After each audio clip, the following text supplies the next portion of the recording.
Bonjour et bienvenue tout le monde. Merci d'être présent aujourd'hui. Le webinaire va commencer dans quelques instants. J'aimerais mentionner que durant la vidéo, vous pouvez poser vos questions en bas dans le chat, le Q&A, et nous allons vous répondre le plus rapidement possible avant que le temps soit écoulé. Aussi, vous allez recevoir un courriel d'ici à quelques jours avec un lien qui inclut l'enregistrement de cet webinaire. Nous allons aussi mettre un court sondage à la fin de ce webinaire. S'il vous plaît, prenez quelques secondes à le répondre, ça serait beaucoup apprécié. De plus, nous avons notre promotion spéciale d'été en cours. Donc, c'est un gros vente d'été. Alors, vous pouvez économiser jusqu'à 200 $ sur le Suite fédéral plus Québec, jusqu'à 180 $ sur le forfait de T1 TP1 plus T2 CO7 et aussi jusqu'à 80 $ sur le module T1 TP1. Consultez notre site web que vous allez voir dans le chat en bas. Shavana a inclus le lien. Alors, merci et profitez bien.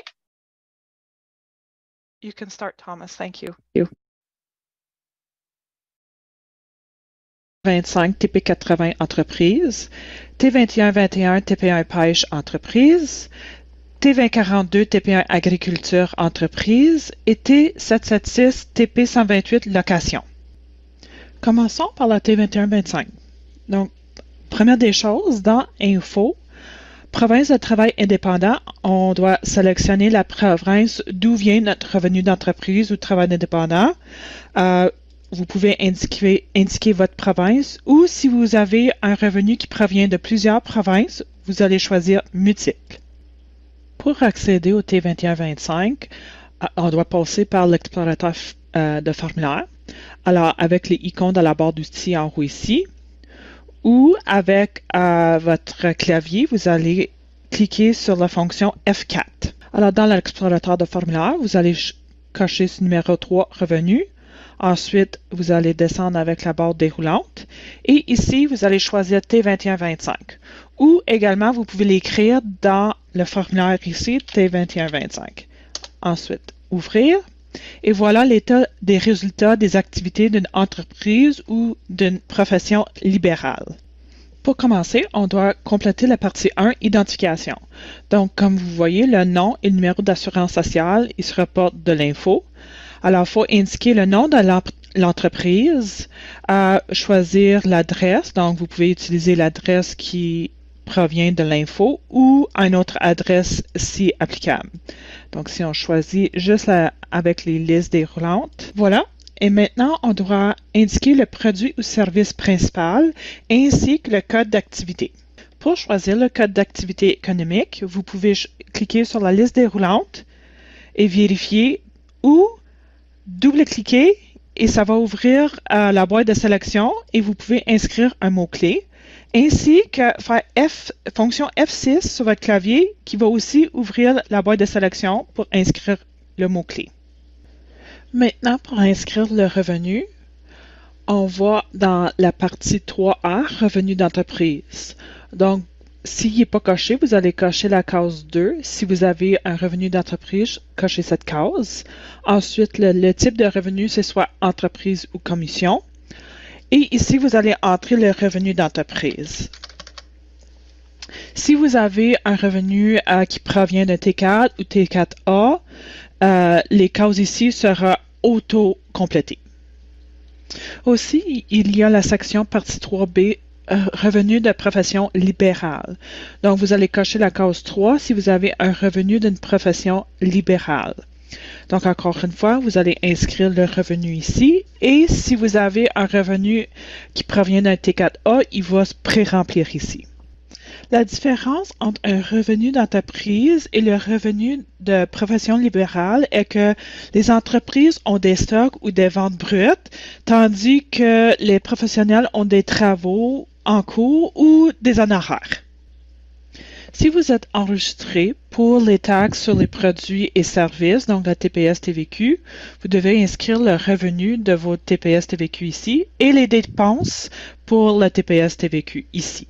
Si vous utilisez la méthode rapide, vous allez inscrire les montants dans ces cases ici.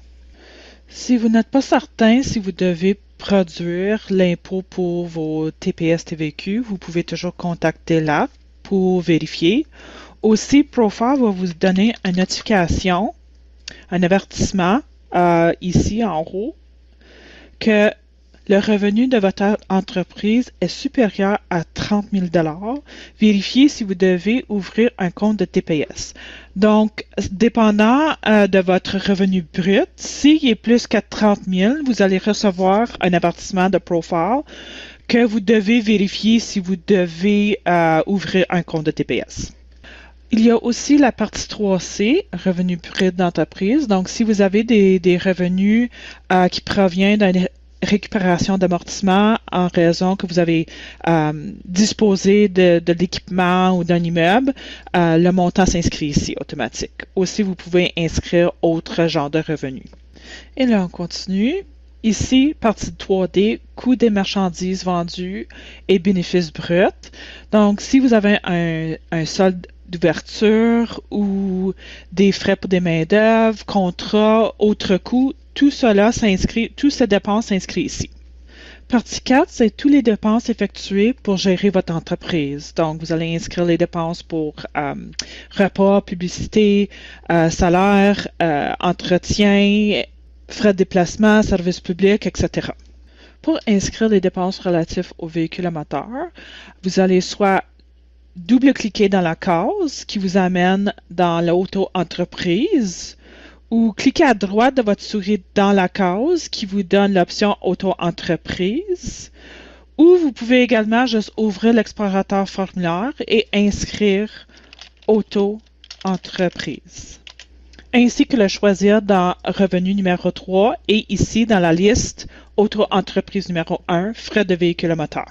Pour compléter les frais de véhicule à moteur dans l'auto-entreprise, premièrement, on doit choisir la répartition des frais. Donc, avec la liste déroulante ici, la petite flèche ici grise, on va choisir T21-25. Ensuite, l'exercice va compléter automatiquement basé sur les dates dans la T21-25. Le pourcentage, donc, on va mettre 100%, mais ça dépend si vous utilisez 100% de votre véhicule. Ensuite, description de l'automobile et les kilomètres.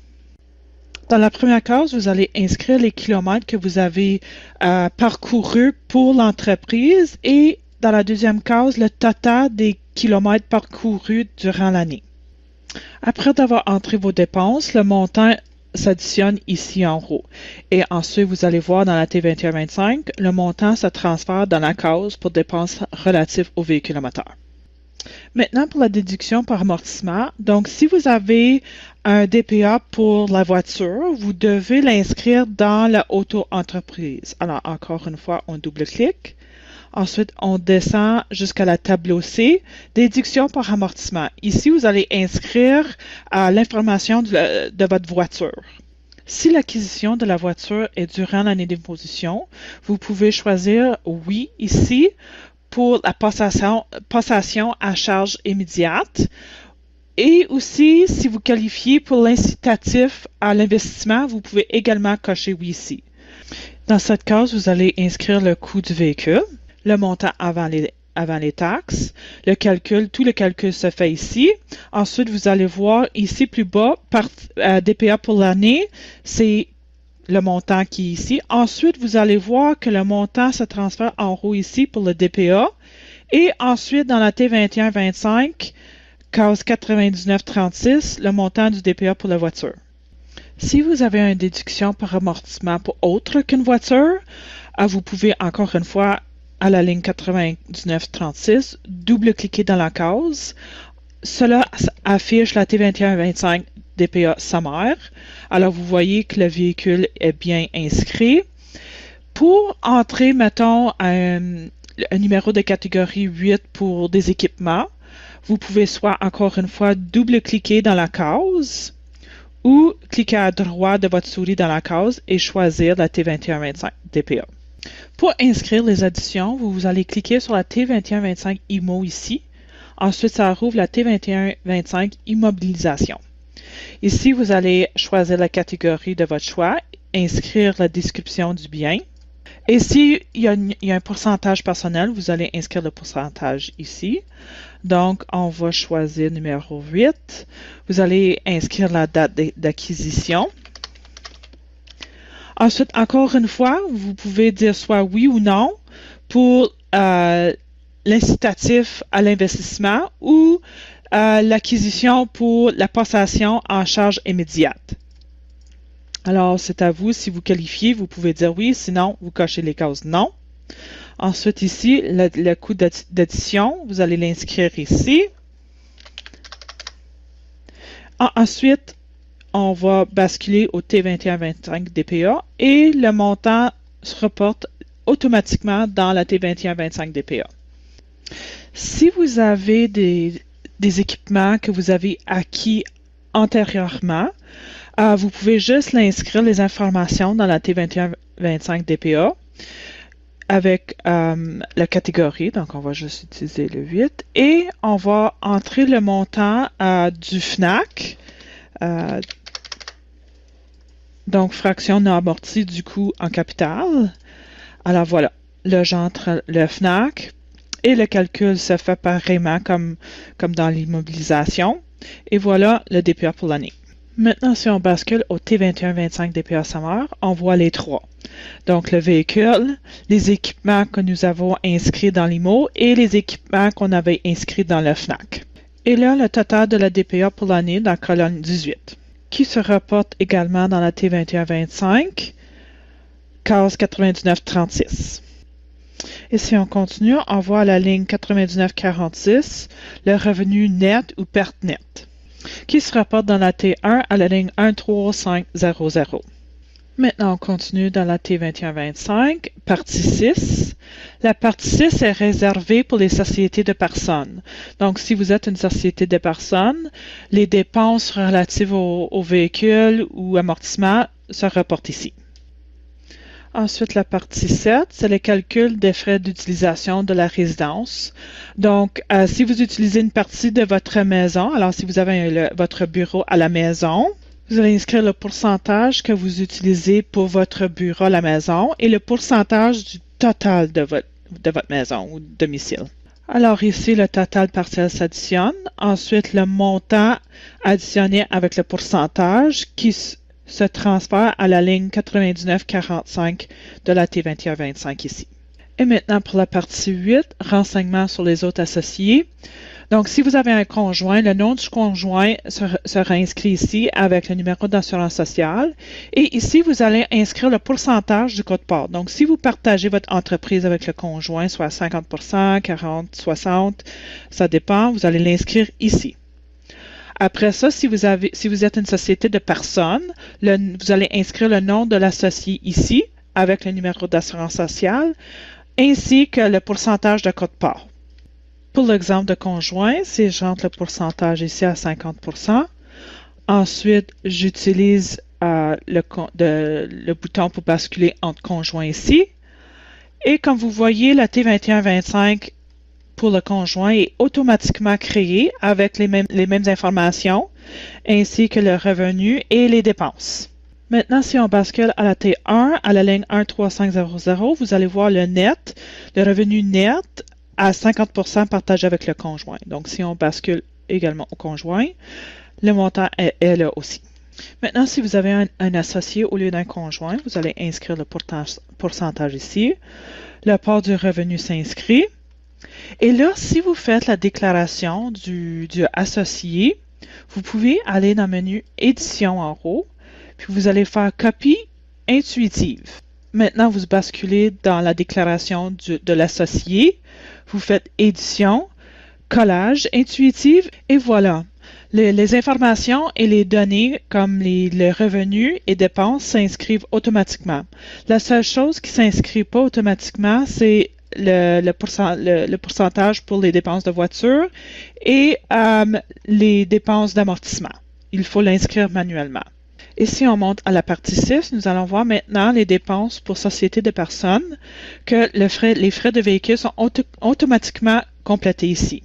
S'il y a de la déduction par amortissement, il faut l'inscrire manuellement ici pour partager entre associés. Et c'est tout. Maintenant, pour les résidents de Québec, vous devez compléter le TP80 qui est l'état de résultat au provincial. Donc, pour basculer au TP80, vous allez utiliser l'icône ici pour basculer entre fédéral et provincial. Et maintenant, vous avez la TP80, revenus et dépenses d'entreprise ou de profession. Comme vous voyez, la plupart des informations inscrites dans la T2125 se reportent automatiquement dans la TP80. Donc, l'identification, donc les informations sur l'entreprise, ensuite le revenu et les dépenses. Partie 4, c'est les frais de véhicule à moteur, donc ça se transfère encore une fois de la T2125 à l'auto-entreprise, ainsi que la déduction par amortissement. Et si nous avons une société de personnes ou même le conjoint, l'information se transfère ici avec le revenu net et le pourcentage de quote-part. Aussi, vous voyez que les dépenses liées à l'utilisation du domicile sont aussi reportées dans la TP80. Et si on bascule dans la TP1, à la ligne 164, on voit les revenus nets de l'entreprise. Donc, vous pouvez soit double-cliquer dans la case ou cliquer sur, ici, vous voyez l'annexe L en bleu. Maintenant, ça nous amène dans revenu d'entreprise. Alors, case 12, c'est revenu brut et case 22, c'est revenu net. Alors, revenu net de l'entreprise à la case 34 qui se rapporte à la ligne 164 du TP1. Maintenant, nous allons voir comment compléter la T2121 pêche et TP1 pêche et aussi la T2042 agricole, TP1 agriculture. Commençons par la T2121 pêche. Donc, on va ouvrir l'explorateur de formulaire. On va choisir numéro 3, revenu. Ensuite, on va descendre avec la barre déroulante pour trouver la T2121 numéro 1. On fait ouvrir. Et voilà, état des résultats des activités d'une entreprise de pêche. Partie 1, identification. Ici, vous devez rentrer le numéro d'enregistrement du bateau, le nom du bateau, ainsi que l'adresse et l'espèce principale. Aussi, il faut indiquer le code d'activité économique. Donc, soit vous allez choisir par la liste ici, ou vous pouvez juste double-cliquer. Mais comme il y a juste 3 choix, on sélectionne soit eau douce, eau salée ou aquaculture. Ensuite, si on descend à la partie 3, revenus, vous allez voir qu'il y a des revenus d'un T3, T4, T4A qui peuvent se transférer automatiquement. Aussi, vous avez les entrées manuelles pour les ventes de poissons, produits marins, subventions, etc. Partie 4, c'est les dépenses. Alors, les dépenses effectuées pour votre entreprise, soit l'équipement, des intérêts, des frais de réparation, des taxes, des dépenses liées à une voiture. Donc, ça, c'est un autre formulaire, auto-entreprise, qu'on va voir tantôt. Frais de bureau, réparation pour le bateau, moteur, matériel électrique, etc. Partie 5, c'est le revenu net ou perte nette. Alors, à la ligne 9946, c'est le montant qui se transfère dans la déclaration, donc la T1 à la ligne 14300. Partie 6, c'est les dépenses liées à une société de personnes. Alors, si vous êtes une société de personnes, les dépenses pour les véhicules ou déduction pour amortissement se transfèrent ici. Ensuite, la partie 7, c'est les calculs des frais d'utilisation d'une résidence. Alors, si dans votre maison, vous utilisez une partie pour votre bureau, vous avez juste à indiquer le pourcentage que vous utilisez et le pourcentage total de la maison. Ensuite, vous allez inscrire les montants de chaque dépense utilisée juste pour votre bureau. Maintenant, la partie 8, c'est le renseignement sur les autres associés. Donc, si vous partagez votre entreprise avec votre conjoint, le nom du conjoint va s'inscrire ici. Et ensuite, vous allez entrer le pourcentage que vous partagez avec votre conjoint et le revenu, le 50% du revenu ou perte va s'inscrire ici. Pareil, si vous avez un associé ou des associés, leur nom et adresse inscrits ici, ainsi que le pourcentage que vous partagez avec eux. Maintenant, pour compléter les dépenses liées au véhicule à moteur, dans cette case, soit on clique à droite de la souris et choisit Auto-entreprise, ou on peut double-cliquer et ça l'affiche le formulaire frais de véhicule à moteur. Alors, Auto-entreprise. Pour lier le Auto-entreprise au T2121, on doit sélectionner la liste déroulante sous Répartition des frais. Alors, la T2121. Ensuite, on va inscrire le pourcentage, donc le pourcentage utilisé pour l'entreprise. Et ensuite, les montants et le DPA va s'auto-remplir après que le formulaire est complété. Alors, dans le tableau A, on inscrit la description de la voiture. Ensuite, les kilomètres parcourus pour gagner le revenu.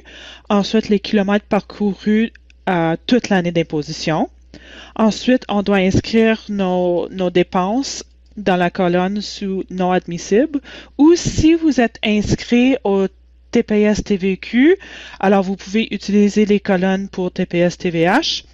Ensuite, vous allez inscrire vos dépenses. Et pour la demande de déduction d'amortissement, il faut compléter le tableau C ici. Le DPA se calcule après que vous avez entré les informations, donc catégorie, date, coût du véhicule ou montant du FNAC, donc coût du véhicule avant les taxes. Vous pouvez choisir de dire oui pour passation à charge et investissement accéléré. Ça dépend si vous êtes admissible ou pas. Donc vous pouvez soit choisir oui ou non. Ensuite, vous allez voir ici, dans le DPA pour l'année, le DPA que vous allez demander.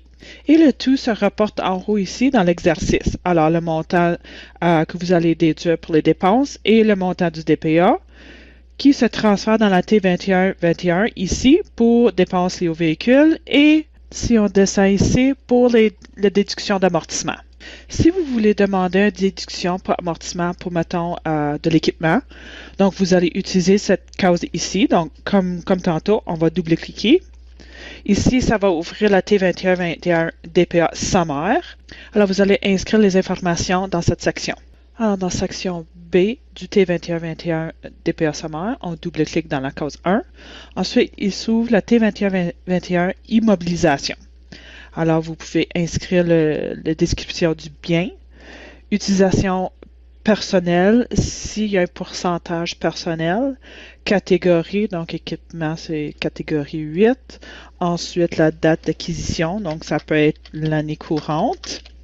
Et aussi, dépendant de l'équipement et si vous êtes admissible, vous pouvez cocher la case oui pour bien qualifié pour l'incitatif ou aussi pour possession en charge, encore une fois, si vous qualifiez. Ensuite, vous allez entrer le coût de l'équipement. Ensuite, on bascule au T2121 DPA. Et comme vous voyez, tout se transfère et le calcul se fait pour le DPA pour l'année ici.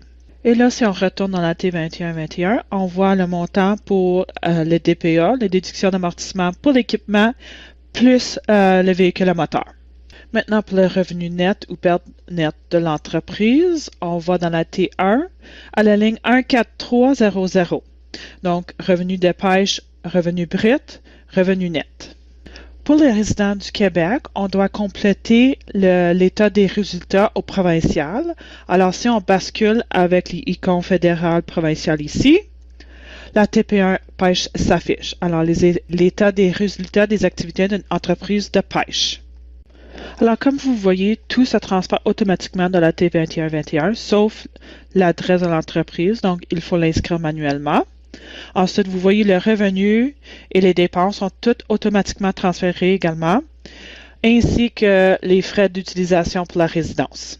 Maintenant, pour voir les résultats de la TP1, on va aller dans la TP1 à la ligne 164.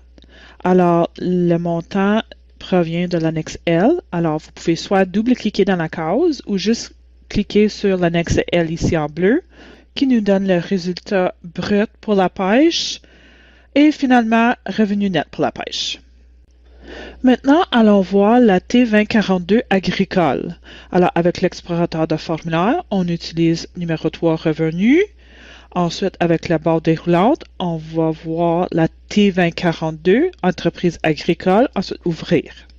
Alors, semblable aux autres, dans la partie 1, identification, on doit indiquer le nom de la ferme, l'adresse, alors adresse de la ferme, on peut utiliser soit l'adresse qui est inscrite dans Info ou un autre, et produit ou service principal, ainsi que le code d'activité économique.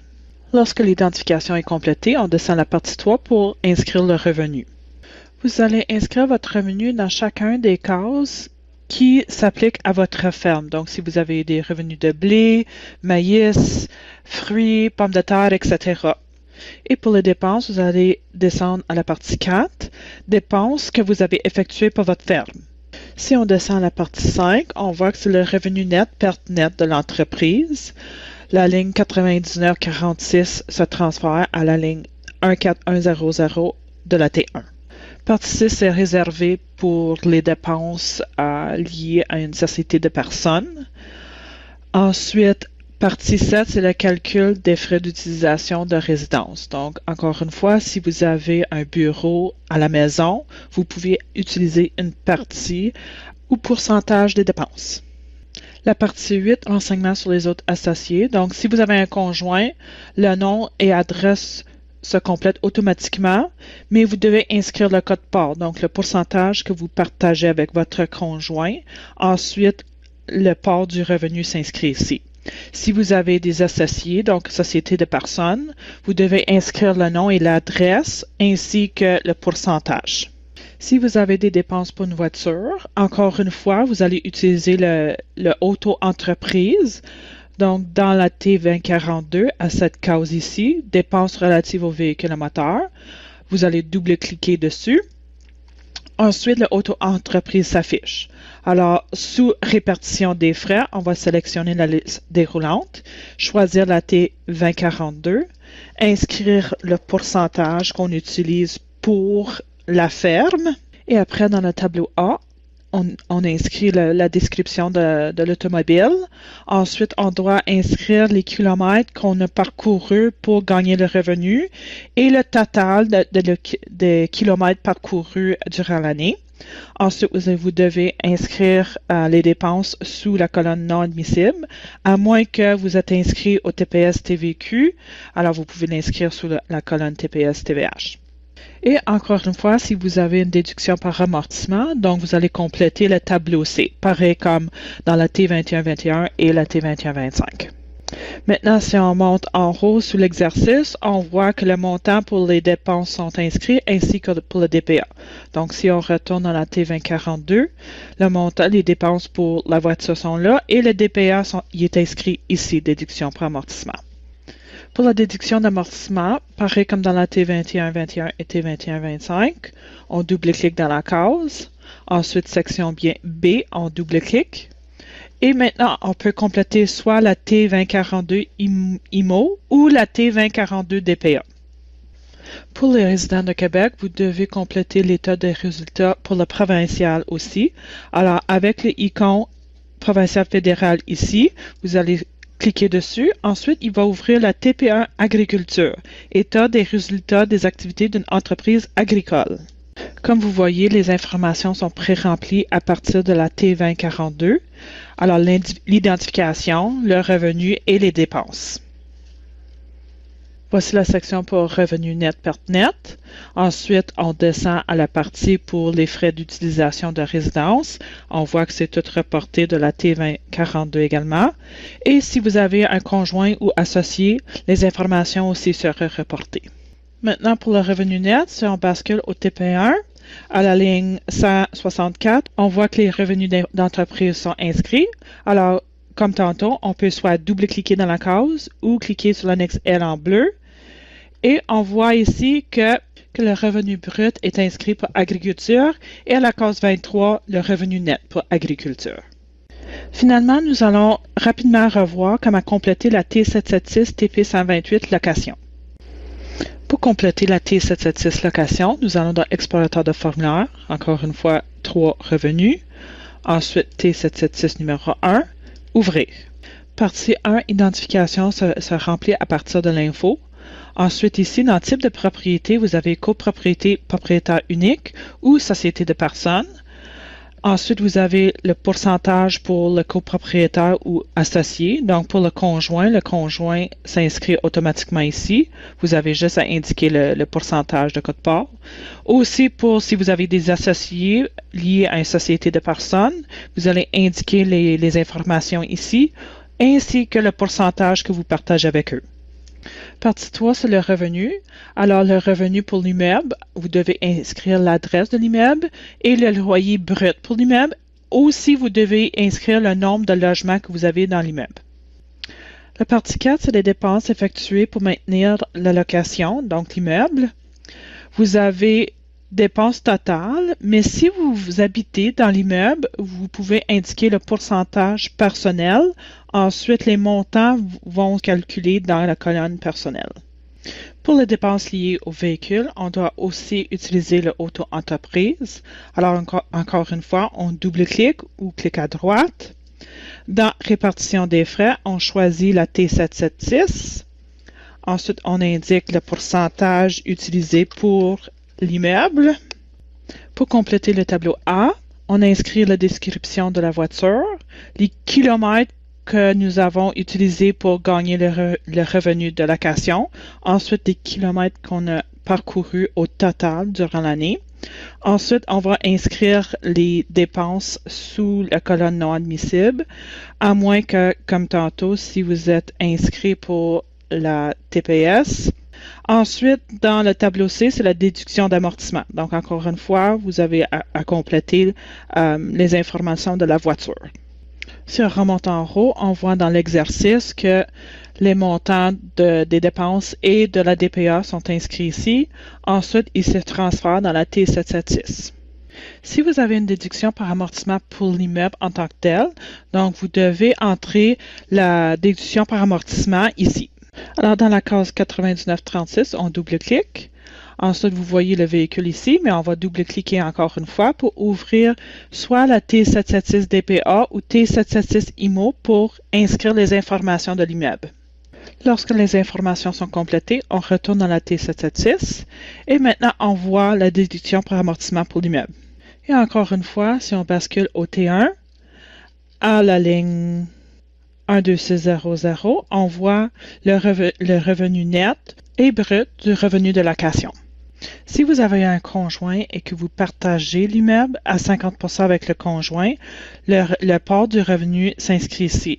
La seule chose qui ne s'inscrit pas automatiquement ou qui ne se divise pas automatiquement, c'est la déduction par amortissement. Chacun des conjoints doit compléter leur propre T776, IMO ou DPA. Et là, on bascule au conjoint et les informations sont automatiquement complétées. Pour les résidents du Québec, vous devez également compléter le formulaire provincial pour la location. Donc, si vous utilisez le ICON pour basculer entre fédéral et provincial, cela s'affiche la TP 128. Alors, le revenu et dépenses de location d'un bien immeuble. Comme vous voyez, le renseignement sur l'immeuble s'inscrit automatiquement à partir de la T776. Alors, le revenu aussi que les dépenses. Aussi pour la déduction d'amortissement, et aussi, comme tantôt, si vous avez un conjoint ou des associés, l'information se reporte ici. Et pour voir les résultats sur la TP1, on voit à la ligne 136 le revenu net, revenu de location. Et voilà, nous pouvons aussi voir le tout dans le formulaire État. Donc, T1 revenu. Alors, si vous avez plusieurs entreprises, soit T2125, T2042, T2121, on voit le tout ici. Et on peut aussi basculer au provincial qui nous donne le TP1 État.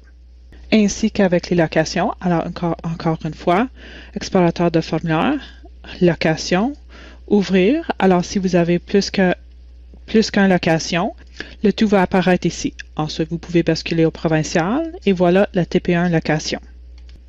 Nous sommes à la fin de notre vidéo.